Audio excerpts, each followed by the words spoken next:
Every day, you walk through a forest of symbols, logos, flags, emojis, uniforms. You don't think about them, but they think about you.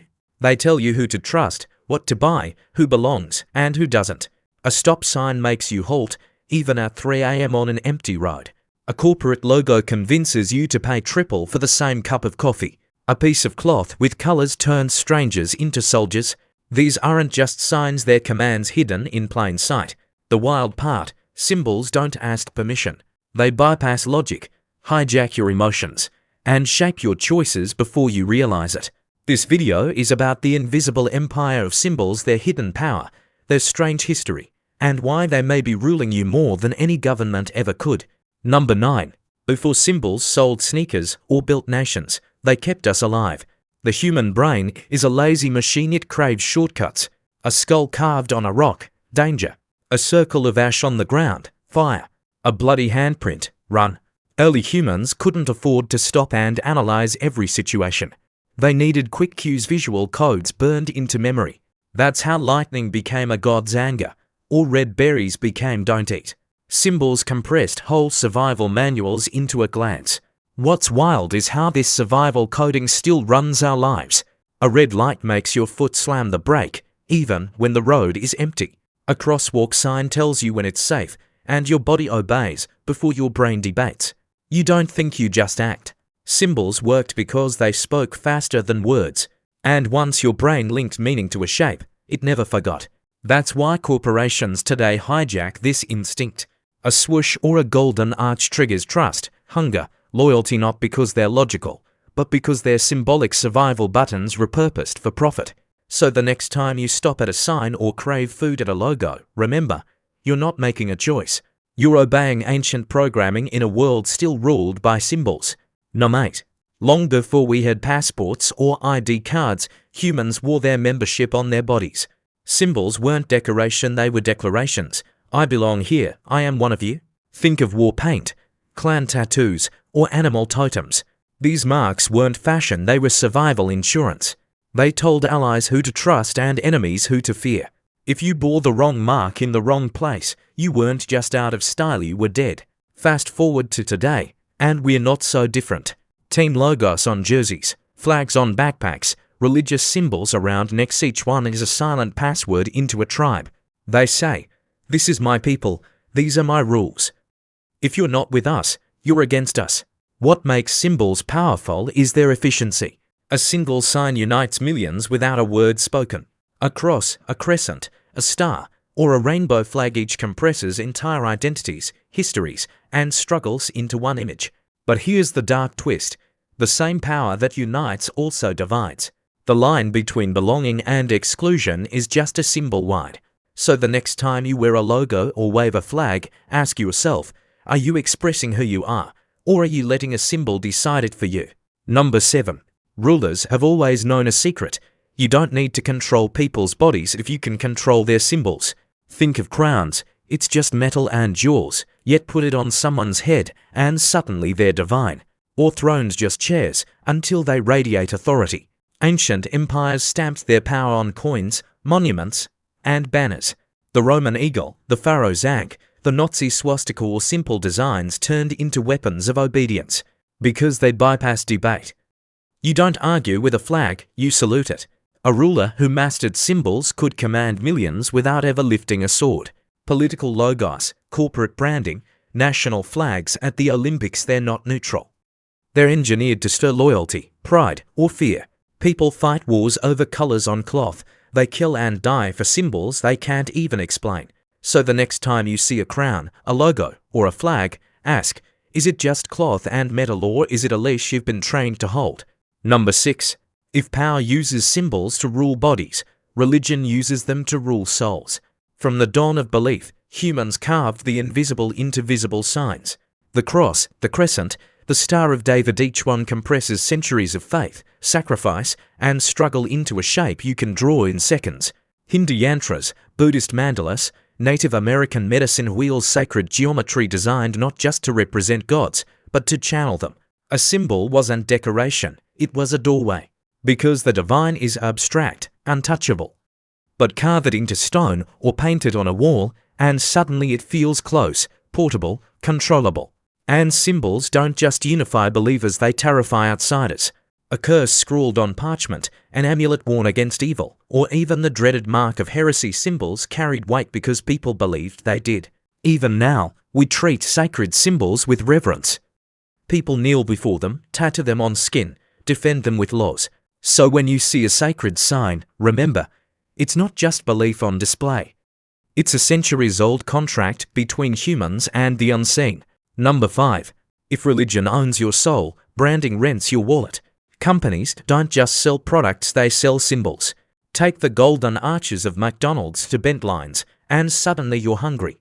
Or Nike's swoosh a checkmark so simple a child could doodle it, yet it commands billions in loyalty. These logos don't describe the product, they replace it. People don't buy shoes, they buy the swoosh. They don't buy coffee, they buy the mermaid on the cup. The dark magic is how much we'll pay for it. Identical t-shirts cost 20 times more if stitched with the right logo.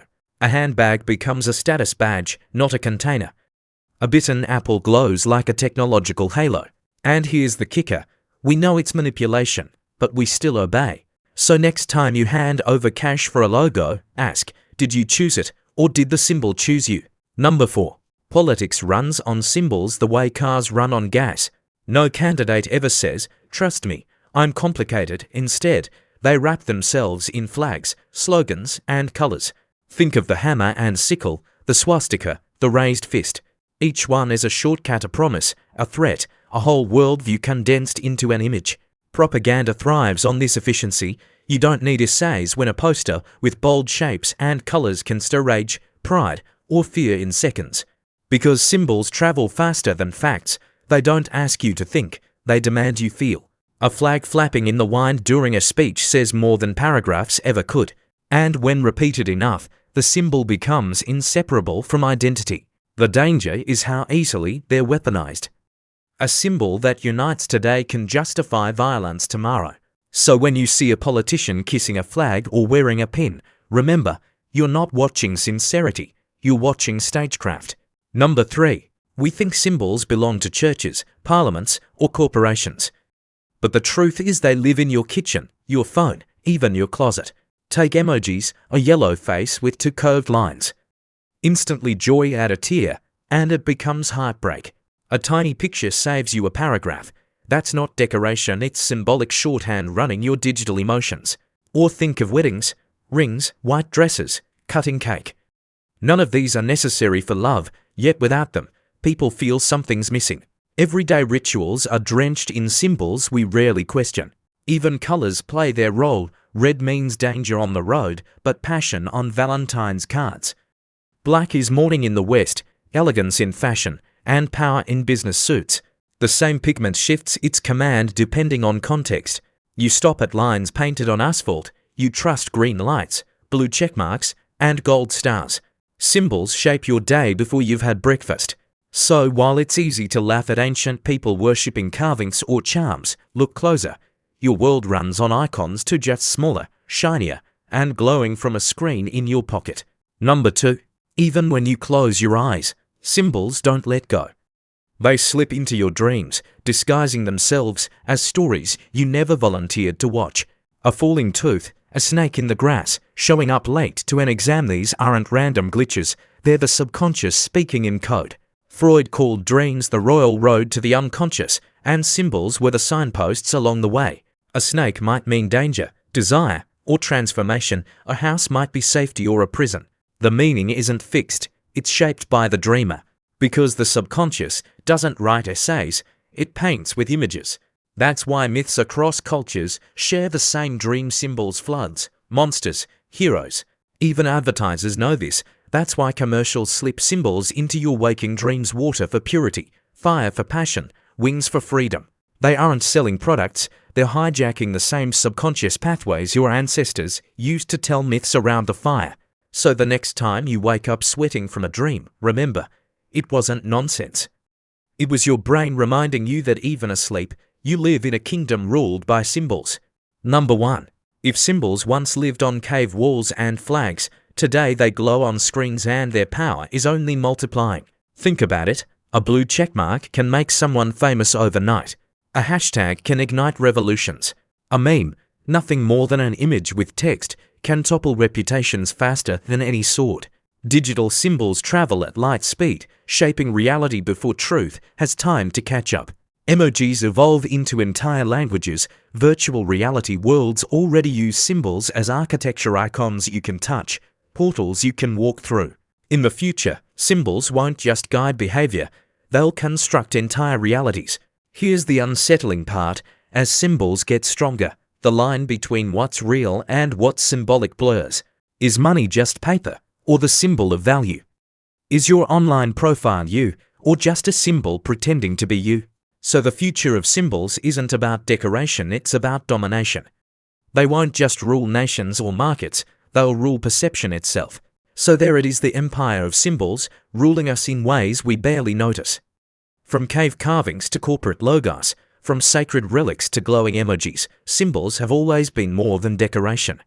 They command, unite, divide, and seduce.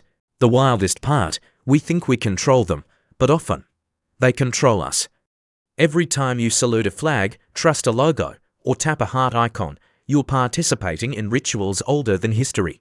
But here's the twist: once you see the strings, you don't have to be the puppet. You can choose which symbols deserve your loyalty and which ones you strip of power. If this video made you notice the invisible rulers in your life, hit like, subscribe, and stay tuned. Because the next story might expose the next symbol pulling your strings.